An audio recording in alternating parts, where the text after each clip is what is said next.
નમસ્કાર દર્શક મિત્રો, મારું નામ છે મકવાણા. સ્વાગત છે તમારું મારા પેજની અંદર. ઘણા લોકોના પ્રશ્નો એવા હોય છે કે ભાઈ જંત્રી એટલે શું? તો કે જંત્રી એટલે કે જમીન કે કોઈ પણ પ્રકારની મિલકતના ખરીદ વેચાણ માટે સરકારશ્રી દ્વારા નક્કી કરાયેલા લઘુત્તમ ભાવ, જેને જંત્રી કહેવામાં આવે છે. તો કે હવે આ જંત્રીના દર કેવી રીતે નક્કી થાય? તો જંત્રીના દર નક્કી કરવા માટે અલગ અલગ વિવિધ પરિબળોને ધ્યાનમાં લેવામાં આવે છે, જેમ કે જમીન, પછી મિલકતનો પ્રકાર, ઇન્ફ્રાસ્ટ્રક્ચર, પછી આજુબાજુની લોકાલિટીના આધારે અને પ્રોપર્ટીની બજારની કિંમતને પણ ધ્યાનમાં લઈને જંત્રીનો દર નક્કી કરવામાં આવતો હોય છે.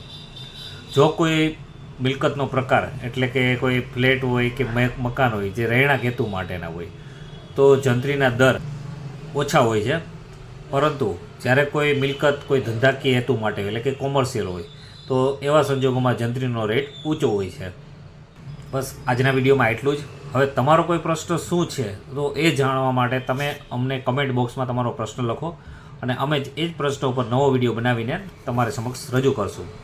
ધન્યવાદ. જય હિન્દ, જય ભારત.